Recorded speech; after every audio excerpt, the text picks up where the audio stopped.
back to it. Live from Los Angeles, and welcome to Good Morning La La Land. I'm Dr. Erin. I'm Rob Mack. And I'm Jez Mollier. This is Good Morning La La Land, America's first live streaming daily talk show, coming to you Monday through Friday at 9 a.m. on Instagram, Facebook, YouTube, and Twitter. Now also available on Apple TV and Roku.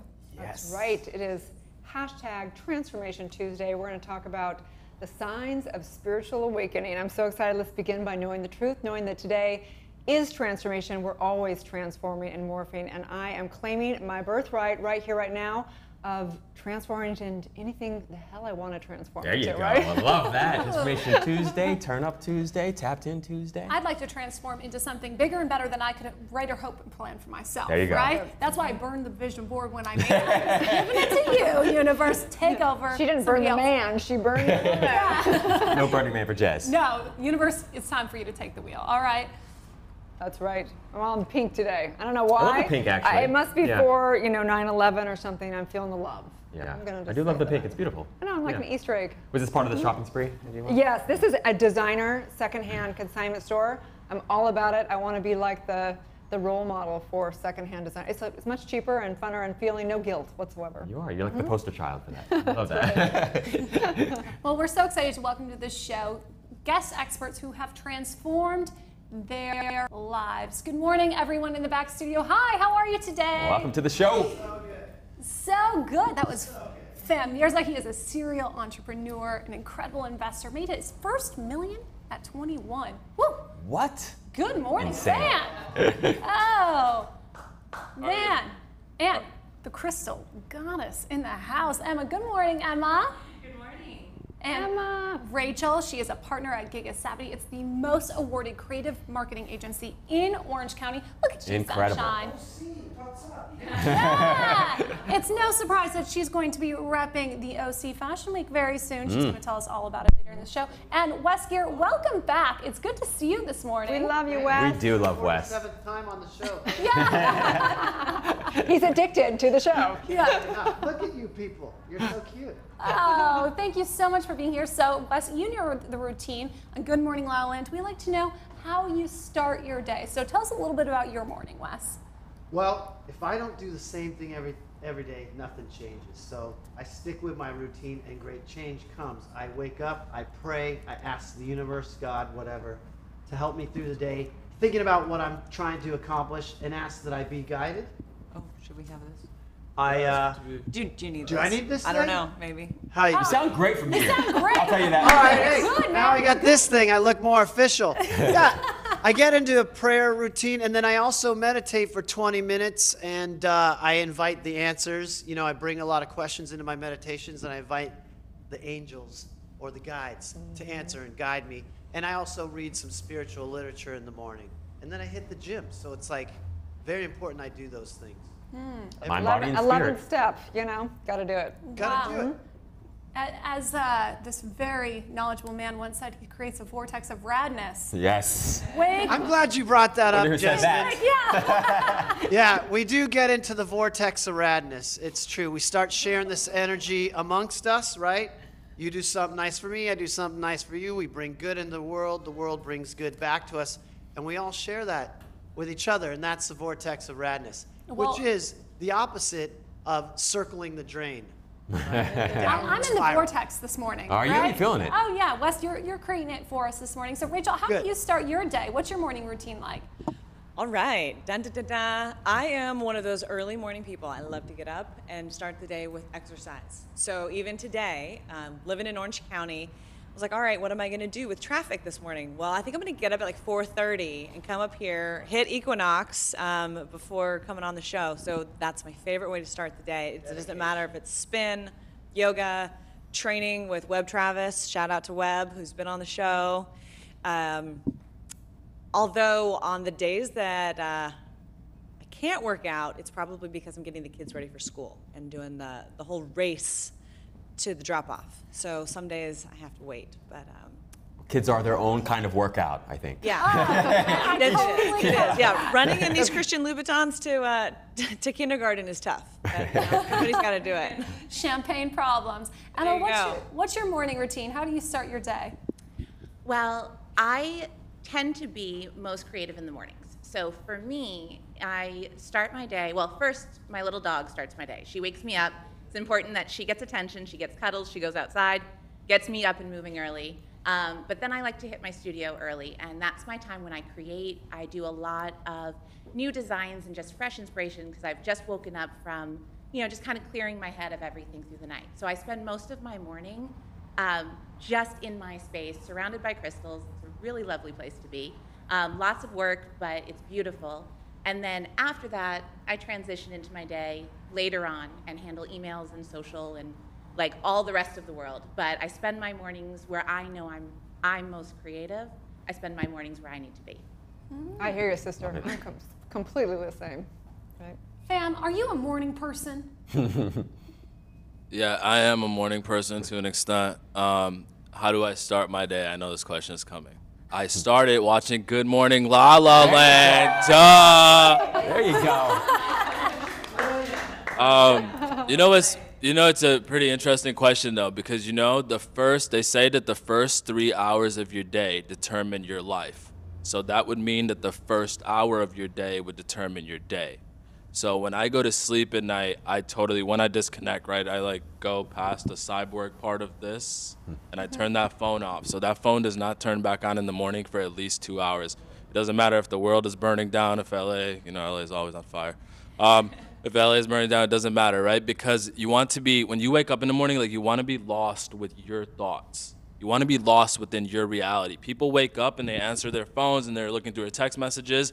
Bang! Now you're transformed into somebody else's reality, and now you're reactive to the world. You should never be reactive to the world. You should be reactive within yourself, because those first hour, 2 hours, you will never be able to obtain those thoughts again throughout the day, regardless of how hard you try. Love Smart it. man. Smart man. Got to be creative, not reactive. Yeah, Love that. That's Don't be huge. Thank reactive. you so much for being here, you guys, and for sharing your time and your talent with us. We're excited to talk to you more later in the show. I am going to do that. I'm going to turn off my phone in the morning. So sorry, I'm not going to respond. I'm drive. I'm not going to engage until I get here. I'm going to challenge myself to that. Wow. Nice. So that is challenge number 3,578 for the day. Yes, I accept. So gangster that way, Jess. Yes, Really are. I'm a yes addict. Oh my gosh. So I just have to say that I got my IG, not hacked, they actually duplicated my account. I thought at first, Shut up. You have an imposter You know account. how I'm sick I am, maybe they'll actually verify me now. I was like, yes, no, just kidding. But it was like, oh wow. So I went and looked at the account. It's actually, they took my name, all the bio, they duplicated the first 6 exact posts and whatever, and I thought, Wow. wow, these are It's sort of advanced thing going on here. Sort of a mark of success, I feel like, in a I way. know, it's like, It's important enough to get cloned. It can't be that bad of a thing. so hilarious. Still How working was on the that. ranch yesterday? Happy Rosh Hashanah, everyone. We were celebrating the new year in the Jewish calendar. I had challah with honey on it.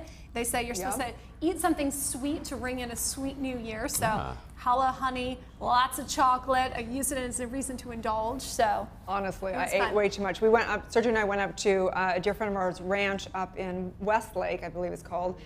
Joel, he actually started the show Murphy Brown, incredible show in the 80s. Oh my gosh, it's all coming back to CBS right now. So we had a beautiful dinner.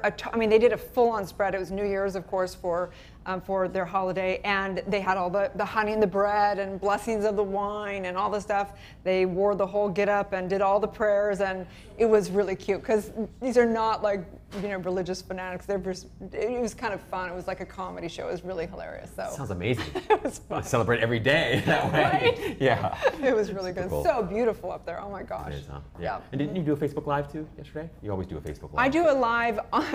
This is like we said. We're so our time constraints are getting more and more narrow. So we're becoming more and more productive. So now when I'm driving to the studio in the morning, I do a live. I don't touch the phone. I drive and I just know the truth. So it's like a 3 to 5 minute, cause it's like talking to a friend in the passenger seat. Yeah, I literally just know the truth, do a little affirmative prayer, and so I'm like, I got to get my live in.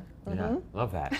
I'm not there yet. I have a hard enough time doing live when somebody else is doing it and I'm not aware. And as soon as I find out, I'm like, oh, I don't like that idea. So I'm still adjusting. I think that doing a live is way harder than being in the studio or being on camera or because if you do a true live, not in the car like me, but you're looking at yourself it's really uncomfortable. And then you've got comments that throw you off your game. I think live streaming is one of the most advanced skills in front of the camera. It is. It says the woman who's doing this driving. I don't look at the screen. I don't look at the screen. I think the hard part is to make it sound authentic. That's Yeah, part of for it sure, too. Like you're just for talking sure. to a friend. For sure. You know. Yeah. Well, we had a really great show yesterday. We talked a lot about social media, and Ditch the Label was here with Foreo. 10% of the Luna sales of the Foreo Luna is going back to this anti-bullying campaign. 2 massive influencers were in the house, and it was really great because we talked about how we can utilize social media to really build ourselves up rather than giving into the bullying. So let's take a look at the rewind. When I was growing up, like I tried to research even about it just because to me it was the one group that understood how I felt.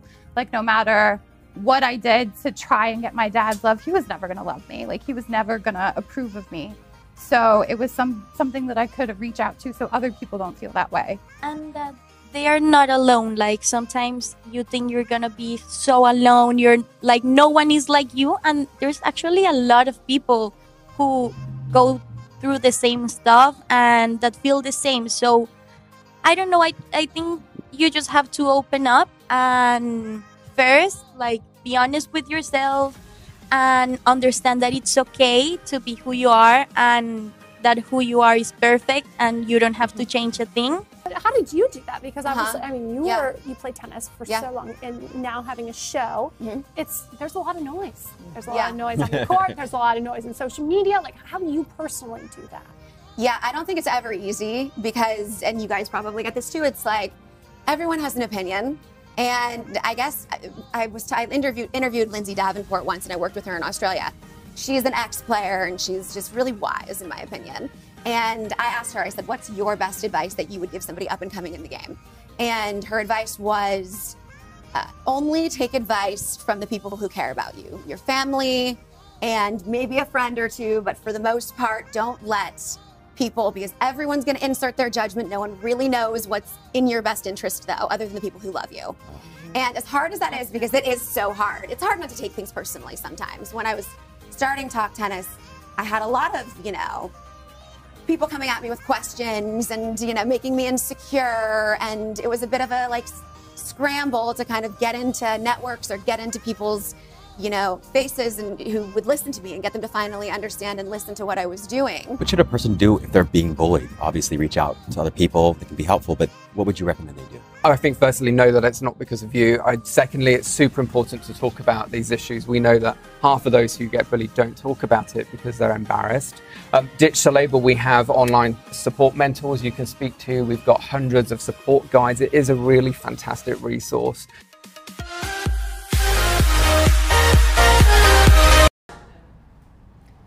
Great day. Yeah, love, love, love. Fascinating. Yeah. Those influencers, those 2 gals, they're from Colombia, and they're gay, they're partners, and I think it was so courageous of them to be a stand for non-bullying and just for being expressed. And so just want to give a big shout out to them. Amazing, amazing human beings for sure. People love them. Oh my gosh. So let's talk about Transformation Tuesday. And we talk about transformation, and all the time transformation is usually about body transformation. We know that that's the primary thing when we think of transformation on IG. But true transformation, obviously, we know starts in mind. Everything begins in mind. And so I was thinking about what is true transformation? I was thinking about the signs of spiritual awakening, and you hear them, and you read the little, there's these 12 ones. You want to read it because we're going to hack them. Well, yeah, it's interesting. Erin calls it signs, and other people call it symptoms. Symptoms of spiritual awakening. So I found this very interesting because, as you know, I've been on my own journey of spiritual awakening. Erin's already been through her awakening and is a doctor of divinity, and Robert, he's this master of happiness, and I'm just figuring it out. He's woke. So I'm awakening. We're all awakening. So in my non-stop effort to be tapped in, tuned in, turned on, as Rob so lovingly puts it, I've experienced some of these symptoms, right? So number 1 being an increase in tendency to let things happen rather than make them happen. The art of allowing. Huge, right, you guys? Absolutely. Float. Don't force. Yeah. Yeah. Can you explain that, Rob? Yeah, so I think non-resistance, right, is the way I think about it. So it's amazing the things that happen much more effectively and efficiently and enjoyably when you let go and you trust and you have faith that there's something greater than you that's working through you to make things happen. So like your health is a perfect example. Sometimes we try so hard to create perfect health that we actually get in our own way. You know, or sometimes we try so hard to make a relationship work out, but we actually just stress the other person out and stress ourselves out. Yeah, we end up sabotaging the whole thing. Well, really, if you are experiencing awakening, then you also can't stop smiling, which is symptom number 2, right? You're basically a walking emoji all over town. When you see these people who are like really aligning with their true self, they're so happy. They walk in and they're just like, praise emoji. Praise emoji. But I wanted to hack these because, you know, I was reading through the 12 and thinking, these are like signs that, yes, you clearly have moments of bliss, clearly signs of like, you know, just being completely external and floating through life and feeling one with everything. But I'm here to say that it wasn't all glamorous. Like, I think that awakening is some of the hardest work I ever did in my entire life. And I remember literally being at this place. I was with a group of people at this home. We were all staying there. This was years and years ago. And I remember being in this conversation late at night, and everyone was having just a decent, normal conversation.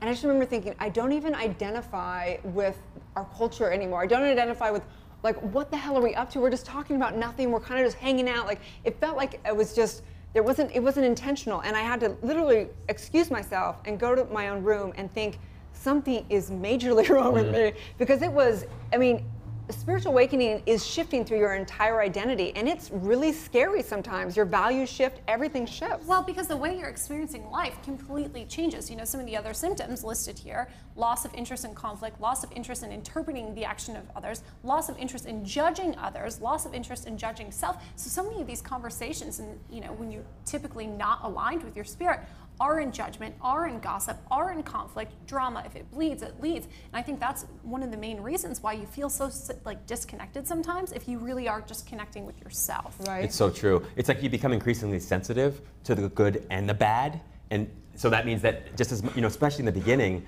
you can find yourself smiling a lot, but you also find yourself crying a lot. Right. You know, like going through like these emotions that you haven't felt for so long because you're used to numbing yourself or blocking them out. I remember just experiencing myself. I literally locked myself in my walk-in closet because I'd meditate in my walk-in closet, and I just became very introvert. And I remember just being in there, like it was like the butterfly that goes into cocoon, and then, you know, eventually you can come back out and live in the normal culture and stuff. But I think there's like a period of where you have to almost separate yourself to realize what is actually true versus what is the cultural belief. Oh, for sure. That's interesting. I have not experienced the symptom of wanting to hide in my closet. I haven't. I'm wildly social, which leads me to be one of these people who has a tendency to think and act spontaneously rather than from fears based on past experience. Right now, I'm just like taking these once-in-a-lifetime opportunities left and right. I say yes, yes, yes, and I'm like, what am I even doing? I just met this man in an elevator. But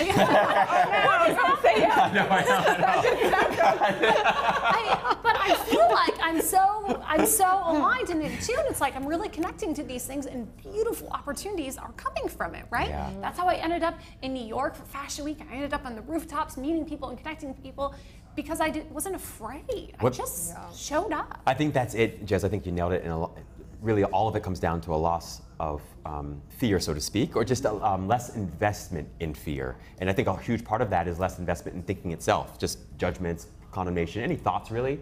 I think over time, that's where you begin trending. But I will say that, first of all, we love that you're so social and loving.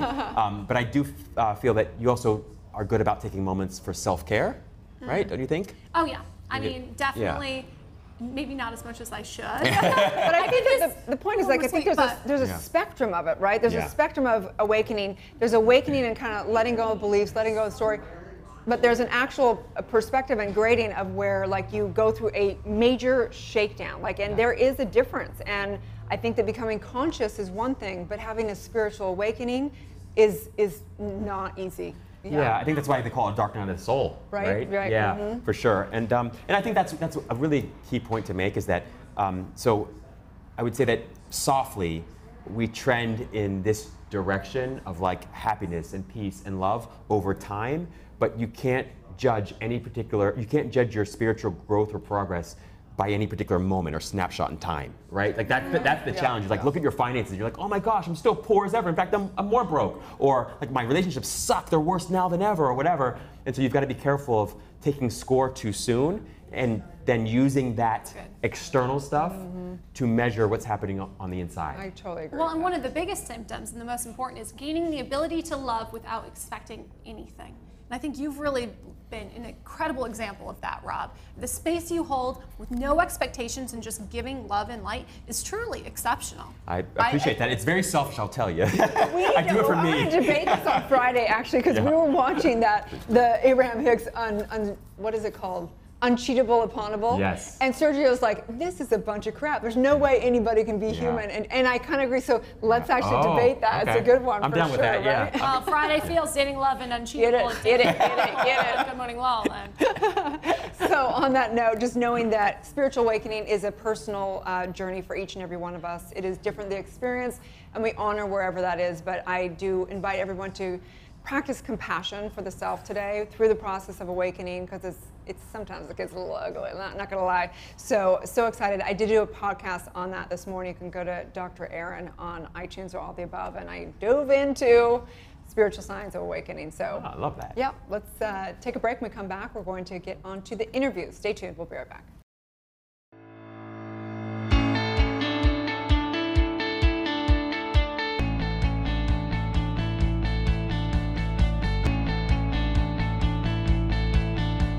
Hello, Los Angeles. I am your host and producer, Alex Worley, filming inside Focus TV's West Hollywood studio. Welcome to Empowerista, a show dedicated to highlighting female trailblazers and empowering you to turn your barriers into breakthroughs.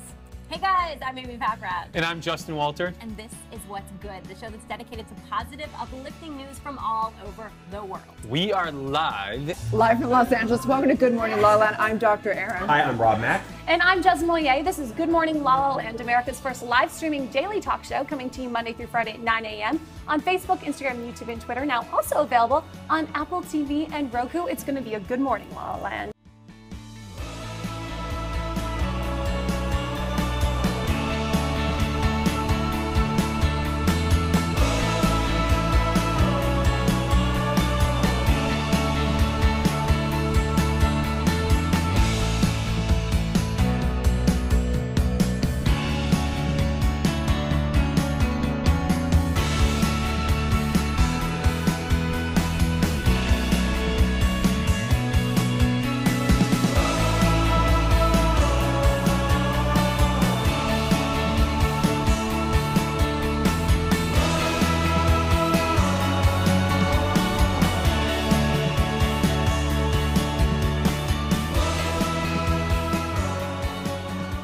Welcome to the very first episode of Sadie Says.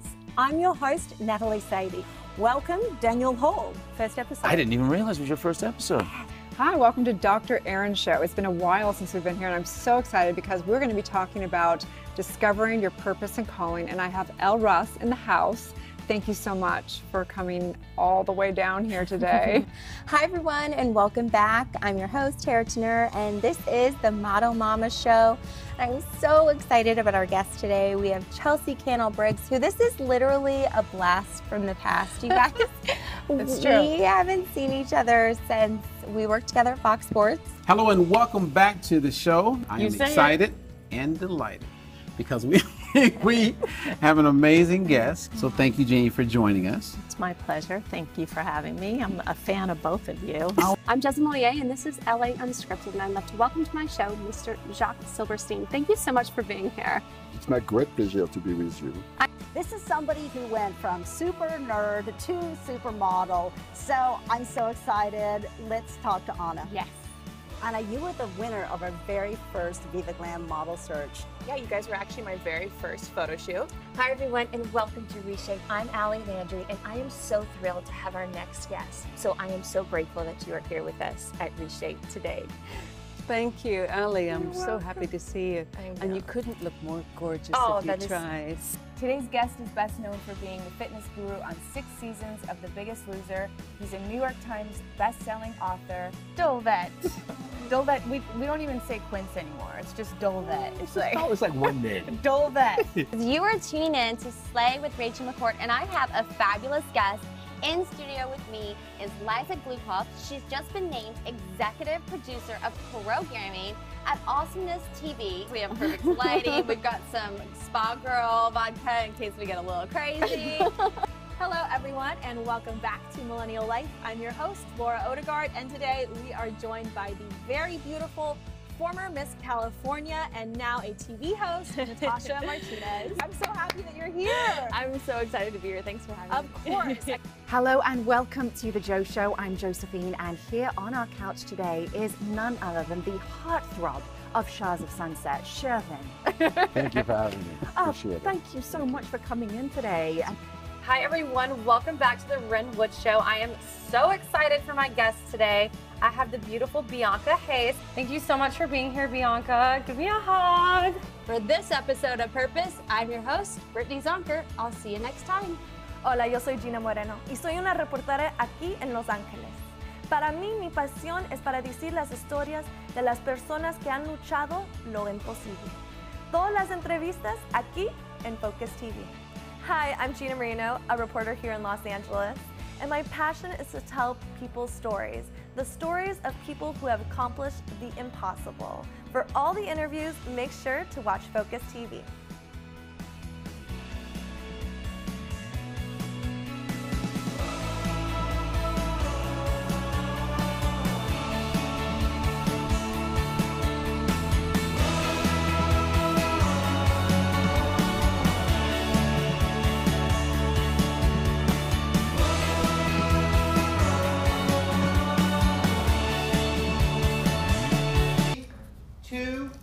Welcome back to Good Morning LaLaLand. It's an incredible honor to have Rachel in the house. She is a partner at GigaSavvy, the most awarded creative marketing agency in Orange County, right? You're pretty much an OC queen, by the way. Oh, have you wow. seen how many hats she wears in Orange County? You make it rain. You are so sweet. That's so nice. Thank you. Thank you. So tell us a little bit about your position, what GigaSavvy does. Okay, well, so GigaSavvy is a creative marketing agency. We are currently housed in the second oldest commercial real estate building in Orange County. It's this beautiful warehouse. It used to be a dive bar, and before that it was a train station. So it's a historic building, so we left the outside original and gutted the inside and made it a really creative workspace. We have a bunch of different clients that range from like Reddo Restaurant by Rick Bayless is one of our clients, and we've got like Haichu Candy and Wahoo's Fish Tacos and a bunch of different clients, and we're you know, been around about 10 years. So I have also, so let's see, that's what I'm currently doing. That's what you're officially currently doing. as the day job, right? Well, but what's interesting though is being a master in advertising and a master connector, you really have transformed brands, lives. You have a knack and an expertise in that. So tell us a little bit about that. Yeah. So when I grew up in Orange County, and when I knew that I wanted to be in advertising, I thought, okay, I have to move to LA to be in advertising. So I came up and, well, I got a job at an advertising agency that's still around called Fraser Communications, run by a wonderful woman, and it's still a mentor named Renee Fraser. And then I worked at Saatchi & Saatchi on Toyota for many years, and I got trained on, you know, the proper way that advertising should be done, and it was a great experience. And then I realized after I had kids and got divorced, I wanted to be back down in Orange County. I was like, uh-oh, what am I going to do? How's my career going to work here? I didn't know that actually Orange County was sort of on this precipice of being a creative powerhouse, of being a place where people are inspired to do their best creative work. So I became the president of the American Advertising Federation that represents 150 advertising agencies in Orange County, and really bringing that leadership team together to showcase and promote and help each other grow their businesses. So let's talk about this. Someone out there that is, you know, they're starting their own business, or they're looking to transform their life and take the quantum leap into something they really are passionate and purposeful about. Where do they start, and what is the most, what do you see in advertising that works the best? So I love being around advertising, and I knew from day one that I loved it because it fed my soul in a way that nothing else did. When I see a piece of great creative work, it really gives me goosebumps. And so I wanted to be around the people that were the most creative. And I'm not the most creative, but I'm the most organized, type A, structured person that can remove roadblocks to allow other people to be creative. And I can see opportunities and bring other people together to help them achieve beautiful work, award-winning work, and grow. So what have you seen work for someone out there that's looking? Yeah. I think your job should be your hobby. That's something. So like I'm committed to my job, more than just a job. It's a lifestyle. I love what I do. So I think that's my first advice is to somebody, they need to love what they're doing. The second thing is, I have a team of women that I work with over the years, and I love that quote, behind every successful woman is a tribe of other successful women. And Amen. I have felt that, like, whether it was a mentor to me or a woman that I was mentoring or a team of us, we support each other. And you need that. Maybe it's because I played soccer growing up, but that team environment is really important to me. And now, I have 4 male partners at Giga Savvy, and I'm the woman on the board, in the team there. And I gravitate towards that team, doing it together. Very well said. Yeah, very common. Absolutely. What has surprised you most about this journey of yours? Is there anything that you know now that you didn't know earlier that your younger self would be Oh God, everything. surprised by? Well, you sort of think that your life is on a trajectory, right? And you've got a plan.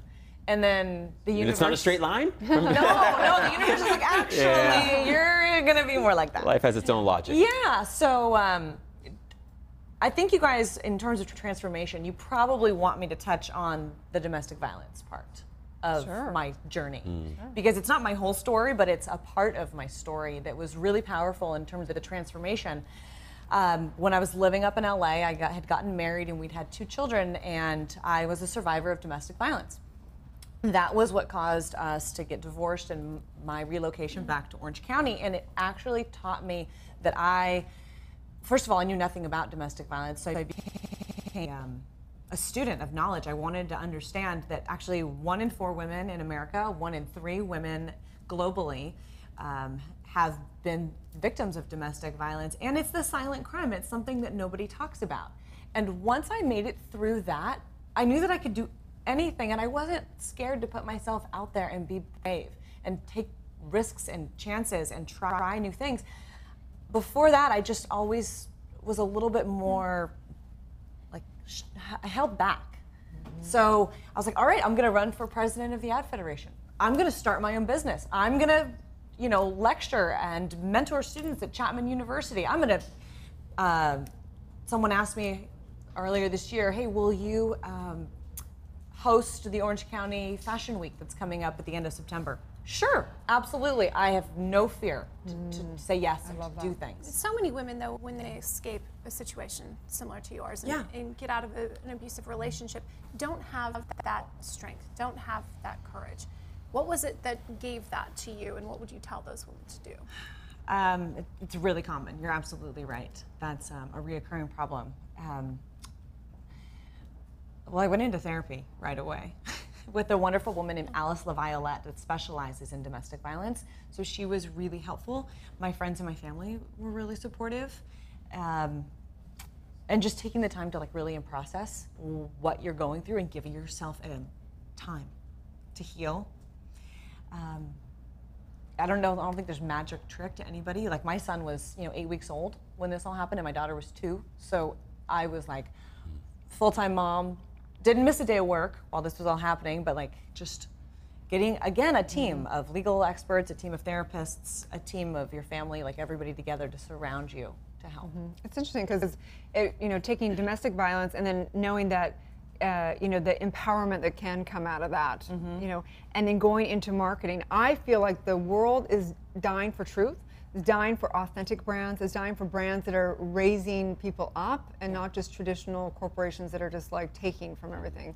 So where are you seeing the merging of, because now you've got this incredible story about domestic violence and surviving that, and marketing. Yeah. Is it merging together at some level?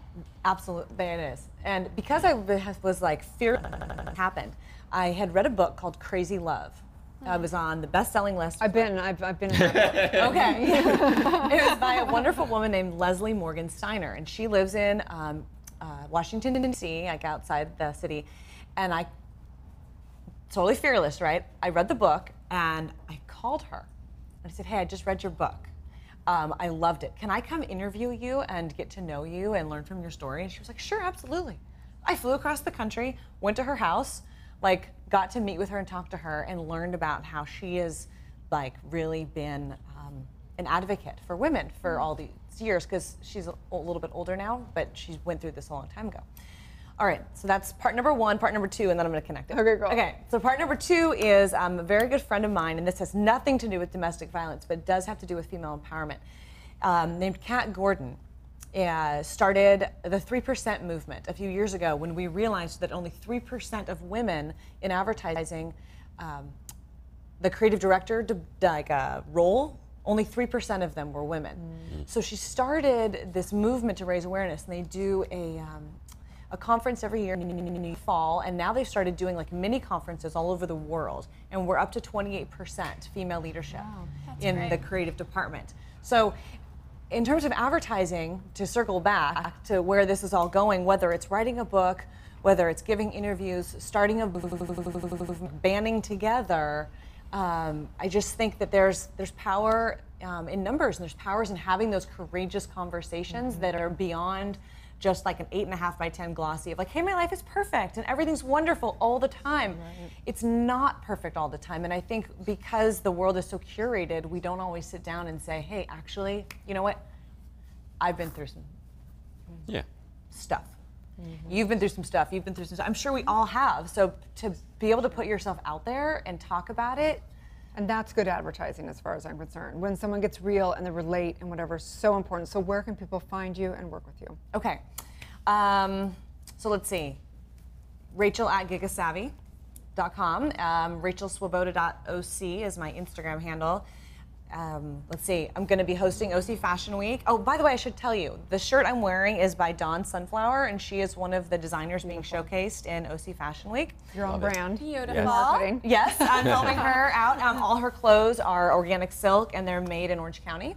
So another like plug for creativity in Orange County. What else did I want to mention? They can... When's the OC Fashion Week? Oh, thank you. It's at the end of the month. It's starting on September 29th. Perfect. Well, I'm sure they can follow you and find more details there. Yes, they can. Thank you so much for sharing your story. Truly. Thank you, guys. Stay tuned. Thank We'll you. be back with more Good Morning La La Land. Live from Los Angeles, welcome back to Good Morning La La Land. It is about to get hot in here. Kelly Russo is here guiding us through the ALS Hot Pepper Challenge. Yes, I'm so sorry, but this is going to be fun. It's for a good cause. So first, you pick a hot pepper of your choice, then you eat it on camera. Honestly, this is, this is an underfunded disease. With money, we can cure it. That we're doing this, right? Oh, okay. Ready? Oh, it's hot. It's getting bad. It's getting bad. Make your donations. We're challenging you, La La Land, to give back to ALS. Stay tuned tomorrow for more #Friday Feels. We are America's first live streaming daily talk show. It's going to be in Los Angeles. Welcome back to Good Morning La La Land. We are celebrating #Wealth Wednesday in house today. We've got Miss Annalyn McCord and an angel himself, Mr. Matt Thompson. Thank you so much for being here with us. Thanks for having me. We had the honor of going to one of the Tech Coast Angel events, and it was truly one of the most inspiring things I've done in Los Angeles. I feel like I'm in entrepreneur night school. The Tech Coast Angels is sort of like Shark Tank. We'll have a big auditorium, and then the entrepreneur will go up on stage and pitch their idea for 10 minutes. And then at the end of that, we'll decide, do we put in $500,000 or do we let's show them to the door? So I've got a few ideas. Yeah. Good timing. We're really at the very beginning of a huge tidal wave, I believe, in the startup and angel It's funding. huge. So, Hulu and Netflix and Maker Studios and Full Screen and all these great... Focus TV, Focus right? TV. You guys that I am a huge fan of the show, and I think that you're by far the best looking, most beautiful morning show I have ever seen. I mean, And you're gorgeous. so And no, seriously, I mean, the impeccable dress. Right. You guys are, and it's such an intelligent show. It's a show that inspires others, and I love your conversation, manifesting, making people feel good. It's really inspirational, and I'm really excited to see everything that happens with this. Thank you so much. Yeah, I want to Thank you. echo Kevin's thoughts as well, because it is wonderful to see such positivity on TV, and like you were saying, relationships, it's your circle of influence, you know, that starts your day off right, that, you know, influences everything that you do. So I absolutely love the content, and just keep doing what you're doing.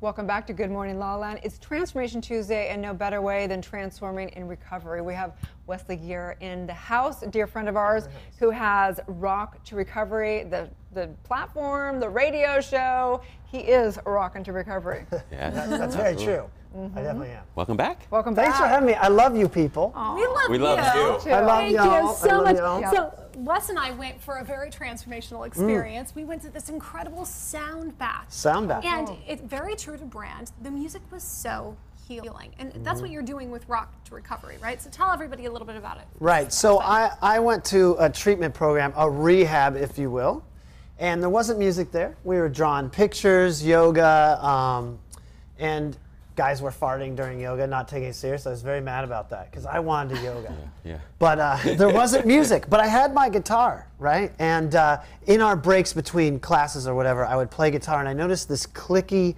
milieu. 22 guys, you know, you like him, he's weird, I don't, because you're new, you're raw.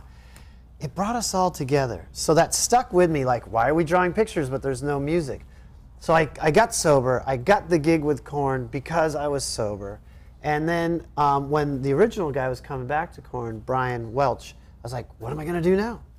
And so it was back to that thing we're talking about, prayer and meditation. I'm like, I'm kind of screwed. I'm an out-of-work musician in my 40s, and I'm sober. This could be a point. This could be. You could get really into self-pity, especially if you're somebody who's new to sobriety. It's easy to go, oh, I'm different, you know. So I was like, okay, plenty of guitarists in the world. What's my legacy going to be? And then I started thinking about, well, maybe I could create something that will help people even after I'm gone. And so I was like thinking, well, there's no music in treatment when I was there, so there's maybe a need. And so I created this new version of music therapy. It came to me like a bolt of lightning, you know. And the idea is to get non-musicians to access the healing, uplifting power of playing music. So I could take these 10 or 12 people right here. At the end of an hour, we'll all be singing and playing. And these could be people who have never played an instrument before. Typically is. I love that. You always have some little hidden gems, but most people will say, no, you don't want me singing. No way, I'm not musical. And to which we'll say, well, if you were 3 years old and I put on music, what would you do? Oh, I'd start dancing around. Aha, I got you, didn't I? So you are musical. Do you like music? Well, yeah, I listen to it all the time. So it's a language that you understand. You just haven't spent a lot of time accessing it. That's where me and my staff come in.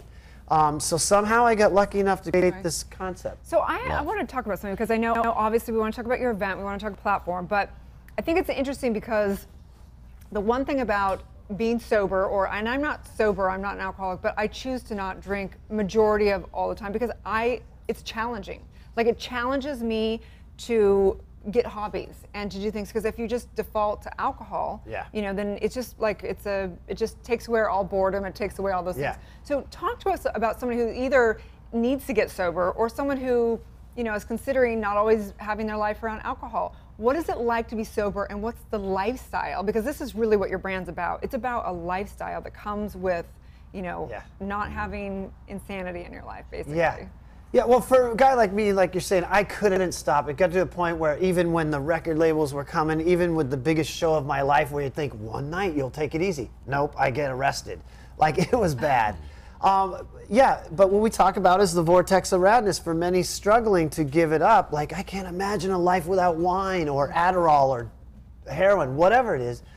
You realize that your life, well, it's kind of a contradiction because you feel like your life's going to get smaller without it, but it gets much bigger. All of a sudden you rediscover surfing or getting into yoga, which I didn't do until I was sober, or I became a runner or created a nonprofit. What? When I stopped doing speed, I created a nonprofit and I started helping people? No way! And so, in the world when you slowed down. Right. And so in drinking, I found that, and using, I found that I was out for myself all the time. I'm looking outside of myself to make myself feel better. I need you, I need cars, I need money, I need clothes, I need adoration, I need women. And it's an endless void. And what you find is when you start helping other people, like when you have a mission, like what you guys are doing, bringing love and light, you walk away, you go, I really wasn't into helping that guy out, but gosh, I feel good afterwards.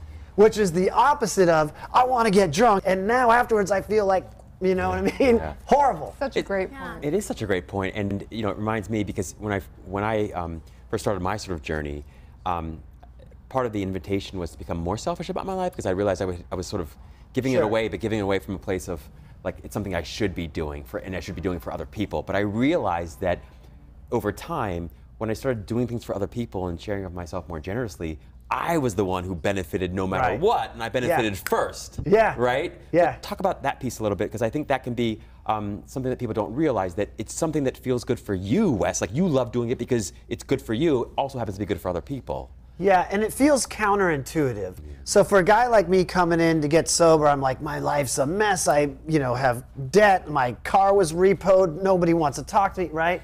How can helping somebody else help me? Well, it builds self-esteem, right? And usually, here's what I notice. When people are having a bad day, they're not going, oh my gosh, the long-term implications of this tax plan are really going to destroy this country. They're not thinking about that. You're thinking about yourself.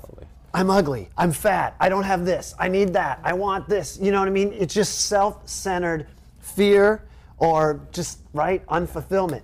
But I get the biggest fulfillment from in here. And so when I come over and help Rob out and go, man, I love you, what do you need from me, homie? Yeah. I walk out and I get that fulfillment from inside. So what do you do on a Friday night if it's not, you're not having an actual concert, which you are having this Saturday, but what does it look like? What do you do instead of going to a bar? What do you do instead of, what is someone out there going, what the hell would I do if I'm not drinking? That's true.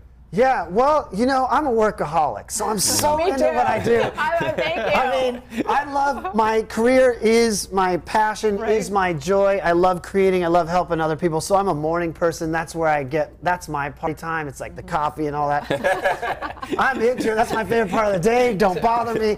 But at night, you don't have to get drunk to have a good time. I sponsored a guy and he goes, I just want to be normal. Well, what's normal? Go get hammered on the weekend. I'm like, dude, that isn't really normal. So, we do fun things like sound bath meditations in an ancient church with sounds cascading, or, you know what I mean? And eating really good pizza. Yeah. There's so many options, including your event on Saturday. So tell us what's happening. So, Rock to Recovery is a music therapy company. It's been adapted by 100 treatment programs. We have a contract with the Department of Defense, which is so cool that they've, accepted it as a great form of therapy for wounded warriors. We get flown around the country working with them. We have a nonprofit. We take it to state-funded and nonprofit orgs like Claire Foundation over there. So we have a fundraiser. This way, it gives my guys, I can give them more work.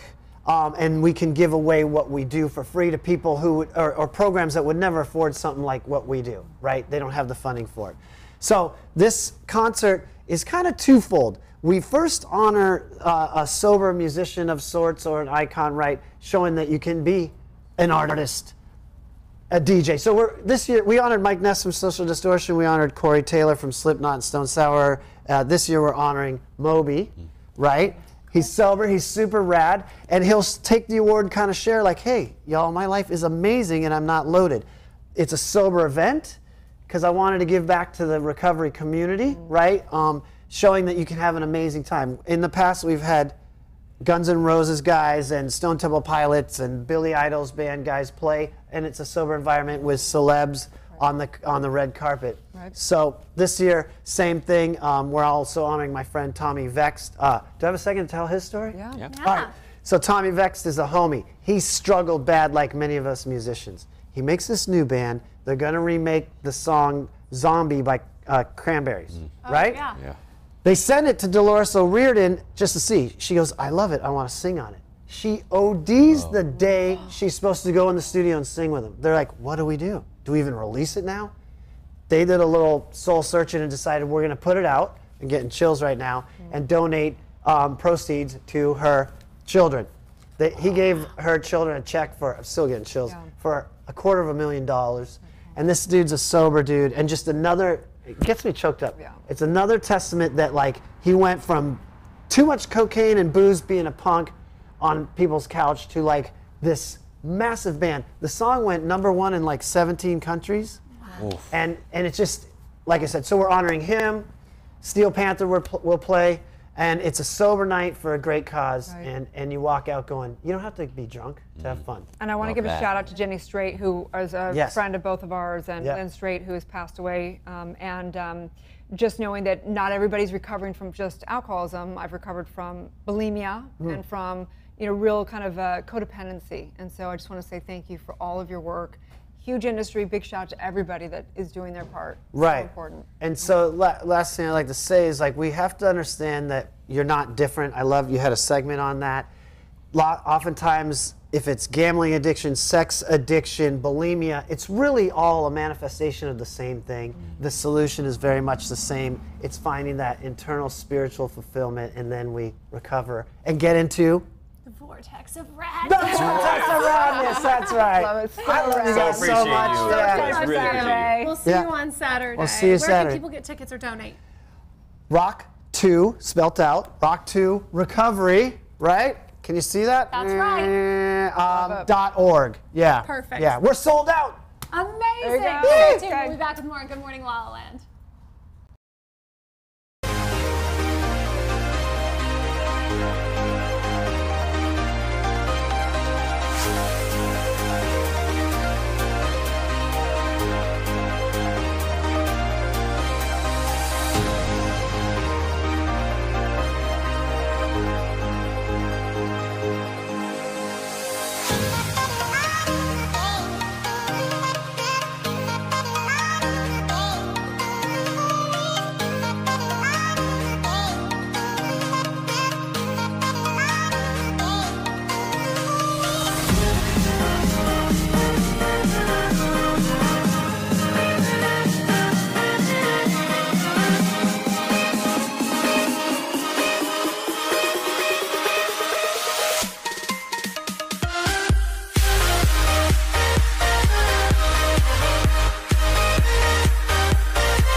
We're back. Good morning, La La Land. We're all about transformation, and so many people are transforming their lives through crystals, through energy healings, and we have a master in the house, Emma Kelly, who is a crystal enthusiast with a gypsy soul. She is the founder of Desert Daisy Jewelry, and it's a mouthful. I know. And I have seen your pieces, and they're over the top. I mean, not going to lie, we see a lot of pieces, a lot of products, but we wanted to have you talk about how you can transform your life through crystals. Yeah, I'd love to. I mean, for the compliment on my jewelry, I do my best to create things that you haven't seen before. That's always my goal. I feel like there's so much beauty out in the world. There are so many talented people.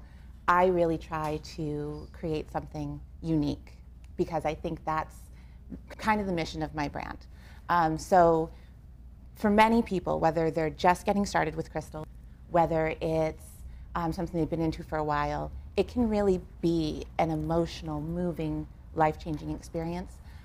For me, I kind of grew up around, like, my mother always had spheres of different sizes around the house. Complete opposite of me. I like the raw, rugged, chunky stuff. When you say spheres, you had crystals in your Literally house. crystals, but they're the perfect spheres. They're polished on little stands all over the house. I used to name them as kids. Like, as a kid, I was like, oh, uglyite, because I didn't like the color of it, before I knew the names. Like, so I grew up surrounded by it without realizing it.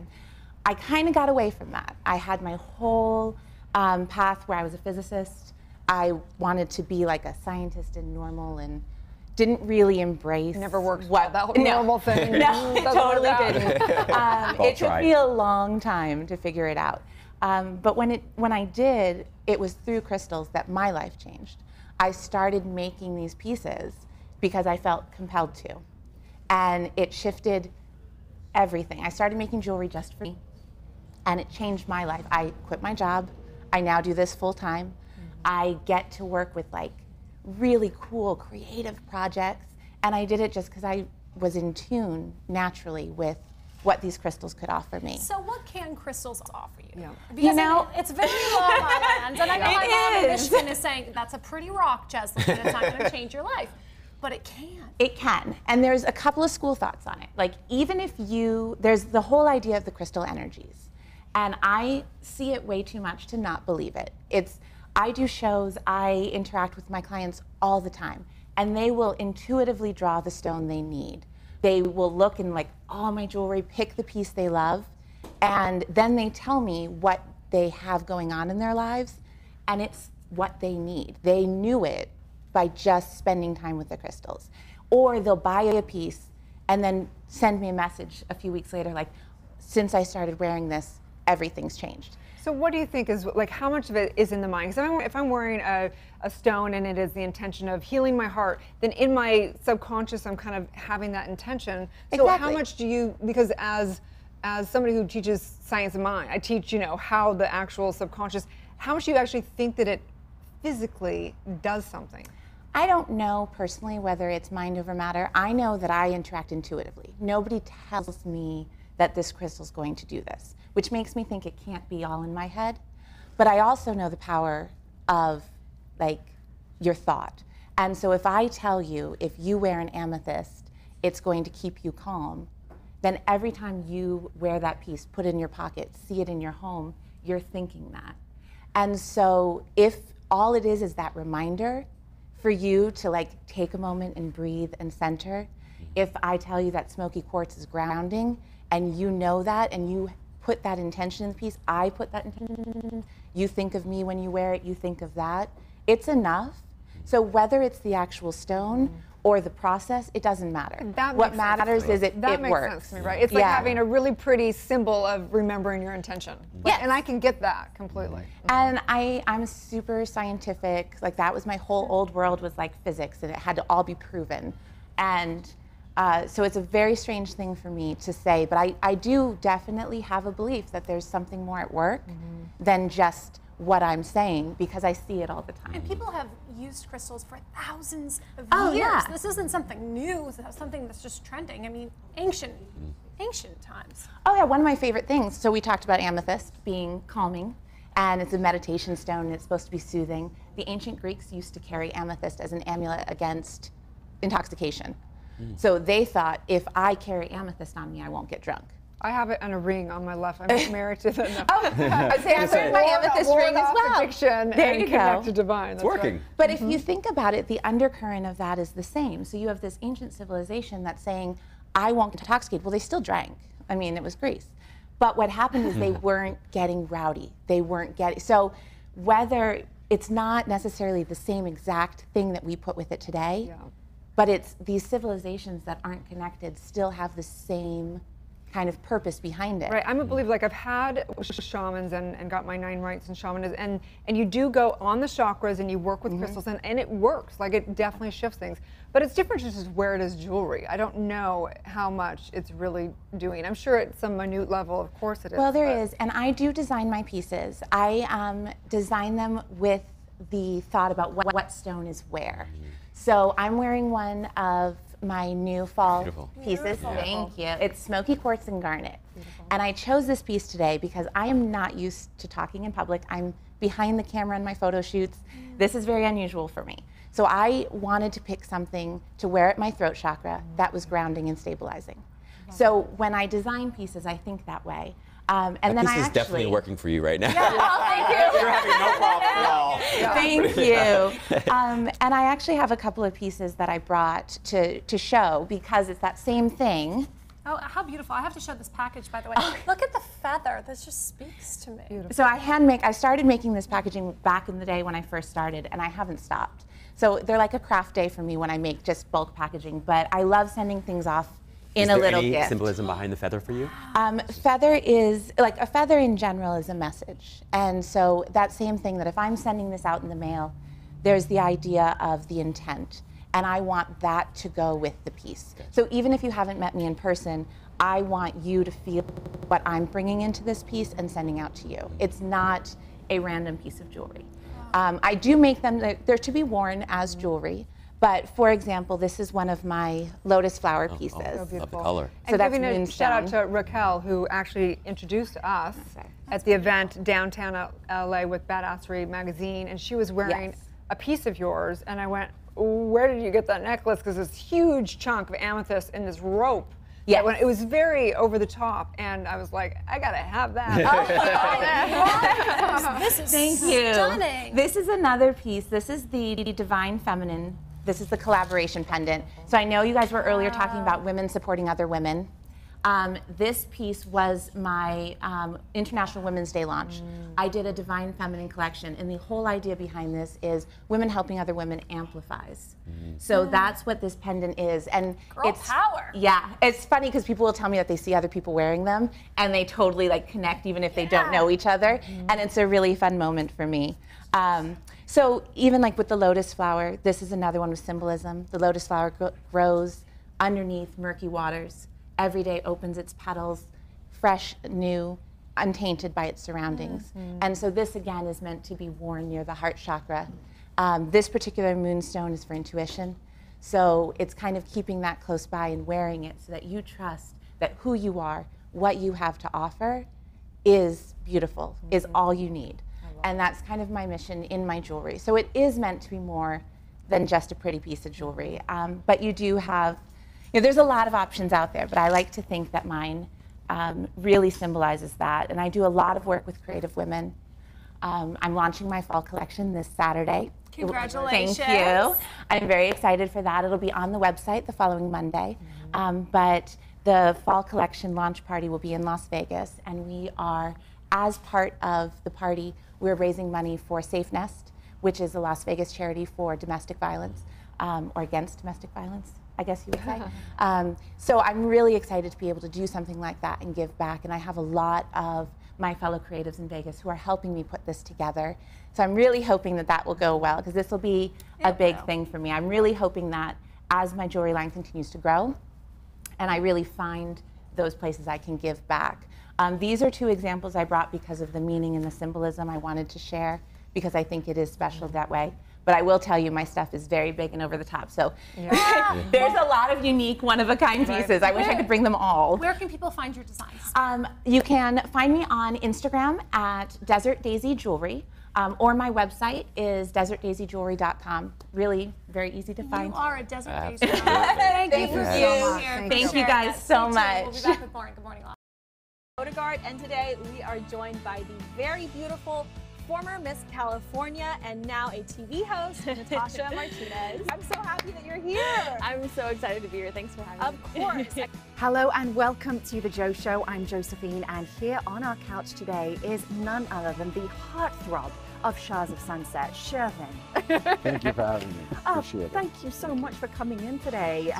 Hi everyone, welcome back to the Ren Wood Show. I am so excited for my guest today. I have the beautiful Bianca Hayes. Thank you so much for being here, Bianca. Give me a hug. For this episode of Purpose, I'm your host, Brittany Zonker. I'll see you next time. Hola, yo soy Gina Moreno y soy una reportera aquí en Los Ángeles. Para mí, mi pasión es para decir las historias de las personas que han luchado lo imposible. Todas las entrevistas aquí en Focus TV. Hi, I'm Gina Moreno, a reporter here in Los Angeles, and my passion is to tell people's stories, the stories of people who have accomplished the impossible. For all the interviews, make sure to watch Focus TV.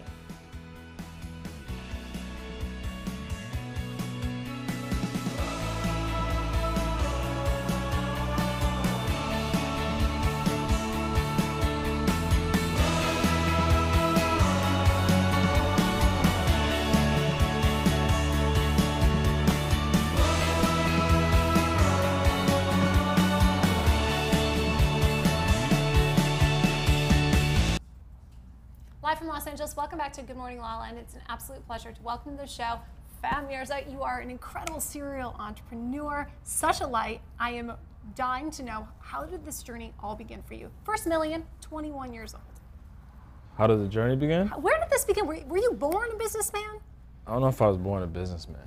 We're all born something. We're all born to be inspirations upon the world, or to be, to be whatever the journey that we choose to lead. That's the journey that we choose to lead. So I was born in Qatar, and then we moved around. I was raised in actually the slums in like India. So I'm mixed with Middle Eastern, Indian, so on and so forth. So born in Qatar, and then we moved. My parents dropped me off. I didn't even meet my parents till I was 8 years old. Really? Yeah, they dropped me off with my aunts that used to live in India at the time. And yeah, so I was raised there until I was 8, and then we moved around. They came to pick me up, and we moved to like London. We lived in Saudi. We lived in, and then we moved to America. Wow. So I speak 4 different languages. I've been raised in a lot of different countries. And you So, created 4 multi-million-dollar companies. yeah. Wow. So the first one started, you know, I guess that's where the story starts on the business side at least. The first one started when we were 15. I was 15, my business partner was 16 at the time, and we created the split jerseys. Now they were in the 2001 Super Bowl halftime show. That's when the jerseys started trending, and you saw them in all the videos. Jay-Z started wearing them, Fab started wearing them, and that was the first business. At 15 years old. Mm-hmm. What do you think made that business so successful? I mean, what was it? When did you first notice that, oh, this is going to be huge?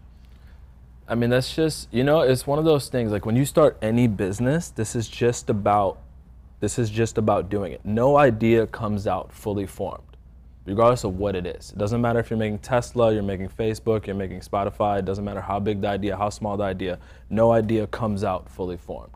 So it's just about doing it and then seeing the demand of the market, right? Same thing, I can even do it on a micro level. So let's say like no asset comes out fully formed. So like let's say you have an Instagram ad, you're doing a video or this show or whatever the case might be, and you run it towards a certain ad set, right? And you see how that converts. How does the audience, because the audience speaks for itself, the fans speak for themselves, the people speak for themselves.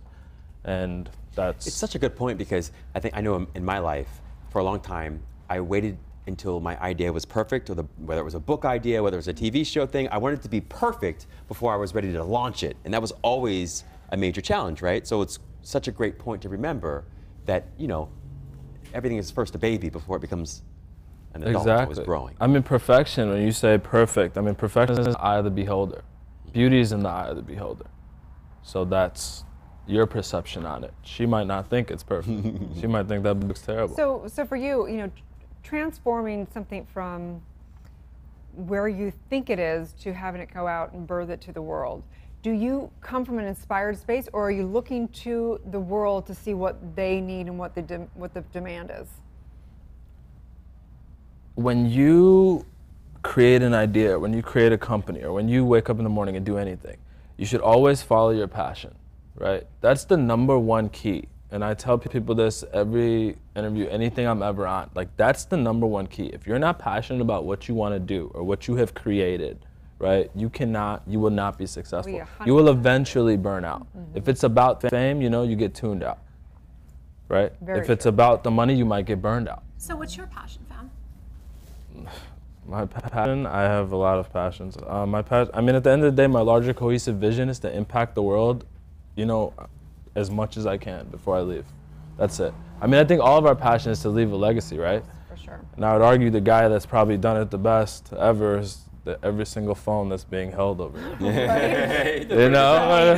Wow. Pretty good job, right? Yeah, the job guy did a good job. I'm trying to get on that level, you know? What will your legacy be? We've had a lot of companies that have created a massive impact on the world, and I think, you know, regardless of what company that I'll ever create and what companies I'm in, nothing will be as touching to me as One Face was. You know, the One Face watch was the largest charity watch brand in the nation or in the world, and it was very interesting because we got the opportunity to like go to Africa and build these greenhouses. We got the opportunity to go to India and build these water projects. And when you see, like, you know, you see these people on the ground, and it's like they don't have the opportunity to go past these areas. They don't have the opportunity to acquire food to eat. It's amazing. You We're really so do. blessed. How did you come all the way from being in the slums of India to be so empowered? What was it for you? It was just that, right? Like I think back on those days. Like I didn't know what a shower was till I was 8 years old. Wow. Like the first time I saw a shower, I was like, what does this thing do? And then there was like water coming out of the wall. I was like, this is strange. Because we used to use like cups, sort of like this, I guess you could say, like plastic cups, and just like pour water over our heads like through a bucket. So was there a moment or a catalyst when you made the decision that wasn't the life? that you were going to change the world? I mean, I don't know if there was a moment or a catalyst. I mean, this is just about creating. Like, we just create, right? You wake up in the day and you do stuff, whatever it is. You guys are sitting here, you guys interview people, you impact the world through this. So it's like, it's like, what is your mission? Everybody's mission is to be impactful. I don't think anybody wakes up in the morning and is like, I'm gonna destroy the world today. Like, that's what's happening. Like, you know? It's very true. It's a human. I hope not. Human things. We're not enough, and we all want to like impact and completely connect. Yeah, on yeah. a deep level. Yeah. You know, one of the things I love about you too is that you're a multi-passionate entrepreneur, and I think for a long time, at least I felt, and I think a lot of people feel, like they have to choose just one thing, and they have to do that one thing forever. And I think that can be a little bit of a huge limitation, right? It's like humans are ever evolving creatures, like phases. People go through phases. Every single day you evolve into something else. I mean, shit, every time you take a shower, you like wash off after yourself. Yeah, literally. Details, yeah. Like just like that, you know? So it's like the same thing. I was, when I came back from Dubai, we were on tour in Dubai for a while, and I come back and I'm like, oh, I had these like spots on my face. Shit, I kind of still see them. I had these like spots on my face, so I met with my skin specialist. She's like, you didn't wear sunscreen in Dubai? I was like, no, I couldn't like, get any sunscreen out there. She's like, wow, I don't even know what to say to you. I was like, I was like, what's the big deal? And she's like, you do understand after a certain age, so I guess after you're past like 25, 26, the things that happen to you when you're 8 years old, like when you're a kid, start appearing on your face. Wow. And through your skin. Like that's the aging process. Wow. Because now your cells aren't able to regenerate in a very short amount of time. So we've all got a good 2 or 3 years. Yeah. Well, I've got a business idea 22. for you. Figure out some sort of thing to reverse that. Oh, they're working on that. That's what the big boys are working on. I think we should invest. Yes. That's in the pharmaceutical space. So what's next for you? What's next for me? I mean, we're involved in like over 12 companies right now. We just had a big acquirement. We just acquired Pregs.com. Pregs, Pregs.com, which is going to be, you know, the Amazon of like pregnancy. There's nobody in the pregnancy space. Pregnancy site, baby products.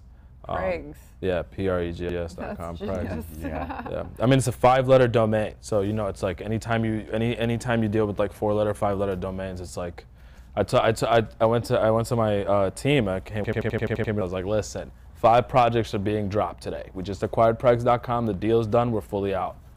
I was like 5, because you know you have to have that focus, like you said, right? And you were, even, you know, I can't be involved in like, let's say 30 companies. I can be, but my focus won't be to the level of where if I had 3 companies, for example. Interesting. So where can people find you besides Pregs? and Forbes, because clearly you've been written up in Forbes several times. Instagram is it, you know? I'll tell you this, like, people try to figure out like what is like the next thing. Insta is the #1 touch point, and it will be for the next 10 years, regardless of what anybody thinks about it. There's no platform more powerful than Instagram. So what's your handle? It's just I am fam. I am fam. Yeah. Okay. So nice to meet you. Thank you so much. Thank you for Appreciate it, bro. Stay tuned. We'll be back with more on Good Morning La La Land. Lives of Orange County, we had Peggy Tanos. And the jet guy, Hunter Gaylor. He is a man with a plan and a plane. We had a special episode of Good Morning La La Land. We did. It was co-hosted by Dr. Sandra Lee. You may know her as Dr. Pimple Popper. She brought in a slew of amazing industry guests. I'm so excited for you to take a look.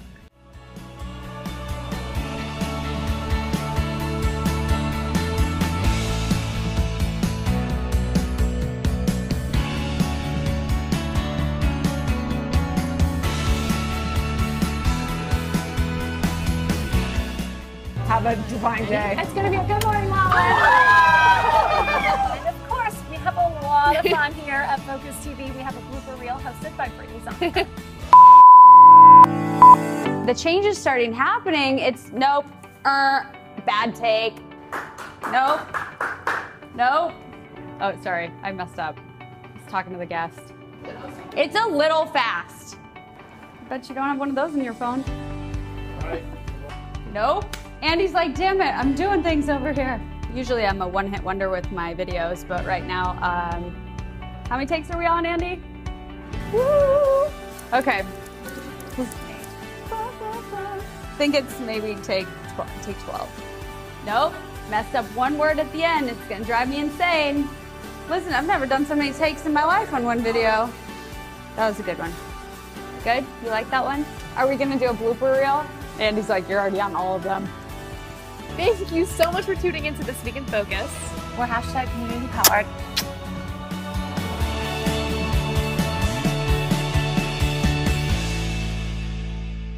This is it.